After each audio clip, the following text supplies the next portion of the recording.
अच्छा, कभी सोचा है कि हजारों साल पुरानी बातें, मतलब प्राचीन भारत में क्या हुआ था, ये सब हमें पता कैसे चलता है? भाई कोई टाइम मशीन तो है नहीं, है ना? तो फिर इतिहासकार ये पूरी कहानी लिखते कैसे हैं? आज हम इसी की जासूसी करने वाले हैं। हम उन सुरागों, उन औजारों को देखेंगे जिनका इस्तेमाल करके हिस्टोरियंस पुरानी प्राचीन भारत की इस पहेली को सुलझाते हैं। तो चलिए शुरू करते हैं ये खोज। तो हमारी जांच शुरू होती है एक बहुत ही दिलचस्प सवाल से कि भाई जिस जमीन को आज हम भारत कहते हैं उसके इतने सारे नाम कैसे पड़ गए। एक ही जगह के इतने सारे नाम क्यों? मतलब इंडिया, हिंदुस्तान, भारत, ये सवाल सुनने में तो बड़ा सीधा लगता है ना? लेकिन इसका जवाब ही हमें इतिहास के सबसे पहले सुरागों तक ले जाता है। हर एक नाम के पीछे पता है एक पूरी कहानी छिपी है, एक अलग ही नजरिया। अब ये देखिए, ये बहुत मजेदार है। दो सबसे मशहूर नाम, हिंदुस्तान और इंडिया, दोनों का कनेक्शन एक ही जगह से है, सिंधु नदी से। हुआ यूं कि जब फारसी लोग यहाँ आए तो उनकी जुबान में स का उच्चारण ह जैसा होता था, तो सिंधु बन गया हिंदू और उसी से नाम पड़ा हिंदुस्तान। और दूसरी तरफ जब यूनानी आए तो उन्होंने इसी नदी को इंडस कहा और इंडस से बन गया इंडिया। कमाल है ना?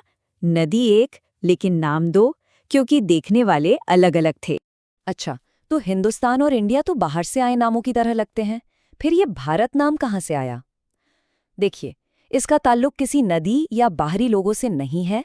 ये नाम जुड़ा है यहीं के एक प्राचीन कबीले से, भरत कबीले से। और इसका जिक्र हमें मिलता है ऋग्वेद में, जो हमारे पास सबसे पुराने लिखित सबूतों में से एक है। तो कह सकते हैं कि ये नाम इस जमीन की अपनी अंदरूनी पहचान से जुड़ा हुआ। तो चलिए अब हम अपने सबसे पहले और सबसे जरूरी सुराग पर आते हैं, जिसने हमें भारत नाम का भी पता दिया, और वो है वेद।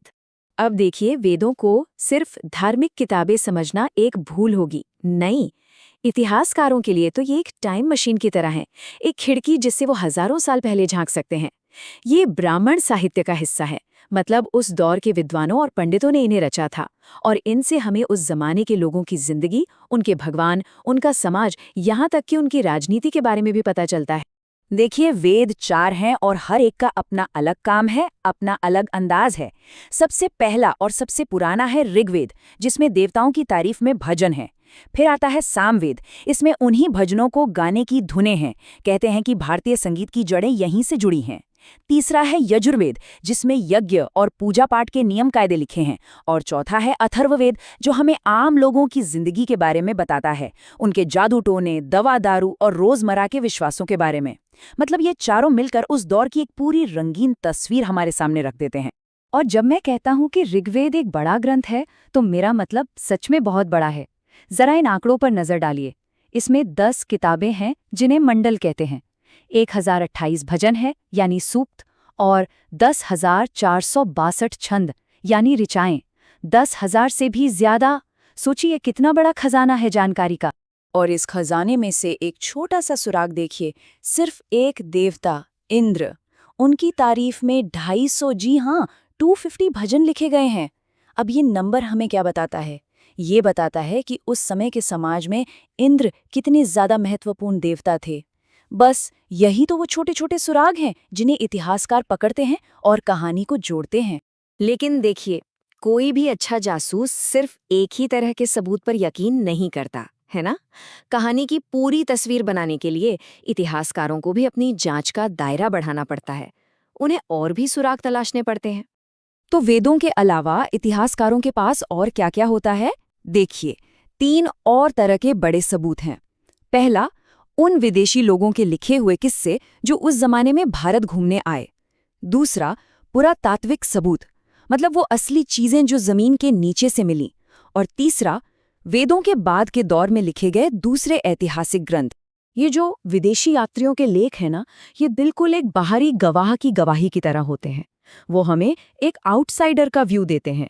जैसे यूनानी लेखक हेरोडोटस, जिन्हें इतिहास का पिता या द फादर ऑफ हिस्ट्री भी कहते हैं, वो सबसे पहले विदेशी लोगों में से थे जिन्होंने भारत के बारे में लिखा। और हेरोडोटस अकेले नहीं थे, लिस्ट काफी लंबी है। मेगास्थनीज जैसे यूनानी लेखक आए, फाहियान जैसे चीनी यात्री आए, फिर बाद में अल-बेरूनी जैसे अरबी विद्वान आए। इन सब ने यहाँ जो भी देखा, जो भी समझा, उससे अपनी किताबों में लिखा। ये लेख हमारे लिए सोने की खान की तरह हैं।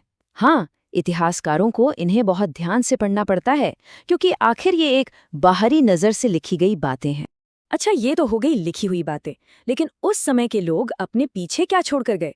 मतलब असली चीजें। यही पर काम आती है आर्कियोलॉजी, यानी पुरातत्व। आप इसे इतिहास की फोरेंसिक साइंस भी कह सकते हैं। पुराने सिक्के, पत्थरों पर खुदे हुए संदेश, जिन्हें हम शिलालेख कहते हैं, पुरानी टूटी फूटी इमारतें, ये वो असली ठोस सबूत हैं जिन्हें हम छू सकते हैं और जो हमें सीधे उस जमाने से जोड़ते हैं। तो अब हमारे पास कई तरह के सुराग आ गए हैं। लिखी हुई किताबें हैं, विदेशियों के किस्से हैं और जमीन से निकली चीजें भी हैं। लेकिन एक जासूस के लिए सबसे जरूरी काम क्या होता है? वो होता है घटनाओं को सही क्रम में लगाना। मतलब पहले क्या हुआ, बाद में क्या हुआ। इसके लिए हमें चाहिए एक टाइमलाइन। पर सवाल ये है कि हजारों साल पहले की घटनाओं की तारीख कैसे पता चलती है? उस वक्त तो कोई आज जैसा कैलेंडर था नहीं। तो फिर इतिहासकार ये काम करते कैसे हैं? खैर, इसके लिए उन्होंने एक सिस्टम बनाया है। देखिए, दुनिया भर के इतिहासकार एक कॉमन कैलेंडर का इस्तेमाल करते हैं, जिसका सेंटर पॉइंट है ईसा मसीह का जन्म। उनके जन्म के साल को मान लिया गया साल नंबर 1। अब इससे पहले जो भी हुआ उसे हम कहते हैं ईसा पूर्व या बीसी, और इसकी गिनती उल्टी चलती है। जैसे गौतम बुद्ध का जन्म हुआ 563 बीसी में और उनकी मृत्यु हुई उसके बाद 483 बीसी में। देख रहे हैं, नंबर घट रहा है। तो सीधा सा हिसाब है। बीसी का मतलब है बिफोर क्राइस्ट, यानी ईसा मसीह के जन्म से पहले, और इसमें साल पीछे की तरफ गिने जाते हैं। और एडी का मतलब है एनो डोमिनी, यानी ईसा मसीह के जन्म के बाद, और इसमें गिनती सीधी चलती है जैसे आज चलती है। हाँ, एक बात और, आजकल आप किताबों में बीसीई की जगह बीसीई और एडी की जगह सीई लिखा हुआ देखेंगे। घबराइएगा नहीं, बीसीई का मतलब है बिफोर कॉमन एरा और सीई का मतलब है कॉमन एरा। मतलब बिल्कुल वही है, बस ये नए शब्द किसी धर्म से नहीं जुड़े हैं, इसलिए ज्यादा इस्तेमाल होते हैं। तो कुल मिलाके कहानी ये है कि इतिहास कोई एक बनी बनाई किताब नहीं है जो किसी ने हमें दे दी हो। नहीं, ये एक बहुत बड़ी पहेली की तरह है, जिसके टुकड़े जोड़ने का काम इतिहासकार करते हैं। कुछ टुकड़े वेदों जैसी किताबों से मिलते हैं, कुछ विदेशी यात्रियों के किस्सों से, और कुछ जमीन की खुदाई से मिले सिक्कों और पत्थरों से। और यहीं पर एक बड़ा सवाल खड़ा होता है।